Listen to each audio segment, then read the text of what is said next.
Picture this, a chilly Saturday night in Indianapolis, where 7,074 fans begin heading for the exits before the second quarter even heats up. The hometown Indiana Fever can't buy a bucket, and the rookie-loaded Washington Mystics are sprinting, coast to coast, jumping to a double-digit lead almost instantly. It feels like one of those forgettable preseason tune-ups till a fiery newcomer. Sophie Cunningham sheds her warm-ups, checks in, and turns the game on its head. How did a team that looked flatlined for 20 minutes steal a 79-74 overtime win without its franchise superstar even on the floor? We break down the slow start, the instant spark, the sideline chess match orchestrated by Caitlin Clark, and the locker room moment that might have rewritten Indiana's season before it truly began. The first quarter was a mess. Missed layup, wide-open threes refusing to fall, and even Aaliyah Boston looking a step slow after 2 early blocks. The Fever shot just 30%, lost the rebounding battle, and trailed 24-13. Meanwhile, Washington's rookies Sonia Citron and Kiki Ariafan played with college-level speed, and a healthy Brittany Sykes carved through Indiana's defense with ease. The contrast was sharp. The Mystics radiated confidence while the Fever looked lost. As fans glanced nervously toward the bench, one reserve guard known for chaos had her sneaker at the scorer's table. At 6:47 of the second quarter, Sophie checked in, shrugged, and buried a mid-range jumper that barely touched the net. Seconds later, she dove for a loose ball, ripped it away, and roared so loud the third deck could hear it. In under 5 minutes, she racked up 8 straight points, hit a corner 3, and snarled on defense like the Fever were heading to the playoffs. Her halftime stat line, 12 points on 4 of 6 shooting, violently shifted the game's momentum. Cunningham's edge isn't new. Phoenix fans remember the scuffles, but in Indiana, it felt revolutionary. Head coach Stephanie White could hardly contain her praise post-game.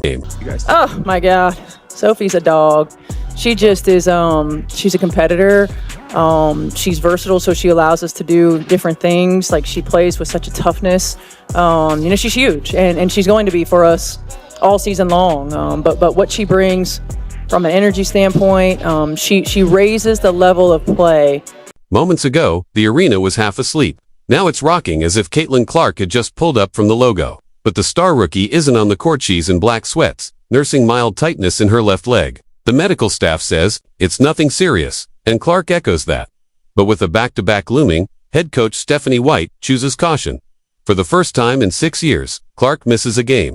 Still, she's far from absent. From the end of the bench, she orchestrates the game like a second coach, drawing up plays on a tablet, calling out coverages, tugging at sleeves, and rallying the crowd. Cameras catch her miming defensive schemes one moment and hyping teammates the next. It was like having a second coach who sees passing angles we never imagined. One Fever player later said, while Clark commands from the sidelines, Sophie Cunningham takes over on the court, continuing to torch the Mystics.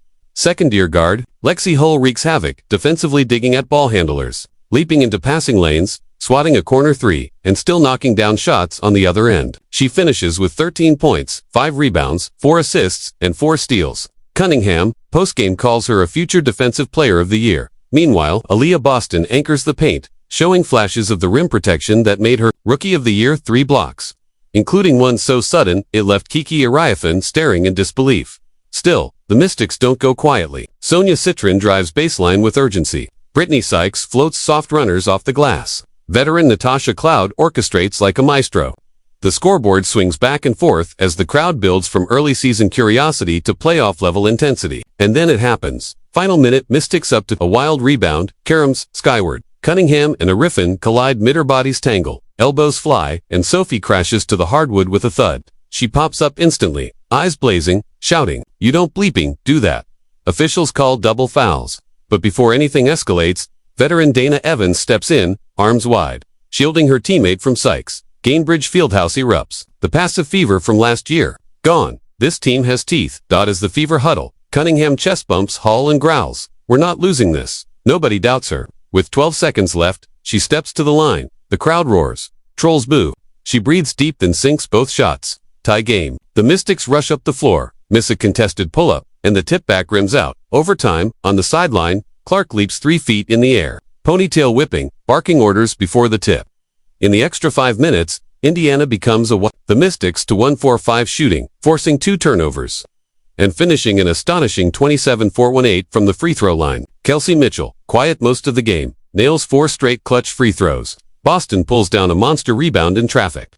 And then, fittingly, Cunningham caps her night with a fading baseline jumper that rattles in. Fists raised. Game Over, Fever 79, Mystics 74. The box score tells part of the story. Cunningham's 21 points on 6 of -11 shooting. Holes 1-3-5-4-4 line. Indiana shooting just 36%, but making up for it with 88%. Free throw shooting, and a +5 advantage on the glass. But the bigger story is identity. In 45 minutes, Indiana proves it can scrap without its superstar. That Cunningham's voice matters. That Stephanie White trusts her bench in crunch time. Hull's energy hints at a defensive-minded back mate for Clark. Boston's willingness to pop for threes, even the ones she misses, signals range growth. And perhaps most important, the Fever find a late-game closer not named Caitlin or Kelsey. In a league where defenses tilt toward one star, that might be their biggest win yet. Oh, good job. Good job. Look, we know we got a lot of things we need to clean up. But finding a way to win like that is really important. Sophie, you did an excellent job just bringing everybody together and getting them on the same page. Great work.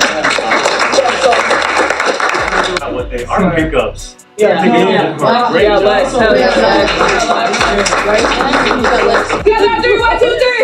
Now, Steph White faces real decisions. Has Cunningham's jolt off the bench earned her a starting role? How will minutes shake out between Bonner, Natasha Howard, and Dantas in a suddenly stacked front court? And will Aaliyah Bostonu past up to wide-open threes tonight embrace a stretch 5 role that could open driving lanes for Clark? Every answer has the potential to tilt the Eastern Conference playoff race. 6 months from now, one preseason overtime thriller won't define a season, but it can reveal a heartbeat. Last year, the Fever leaned heavily on one rookie phenomenon to stay competitive. Tonight, without her, they discovered new engines. Sophie Cunningham's edge, Lexi Hull's relentless defense, and a team-wide refusal to back down. When Clark returns, Sanchi will, the question won't be, can Indiana compete? It'll be, how high is their ceiling? So drop your predictions. Does this lightning rod roster crash the top 4? Or was tonight just an early summer flash of electricity? Either way, one thing's clear. The Eastern Conference just felt a jolt, and it probably won't be the last.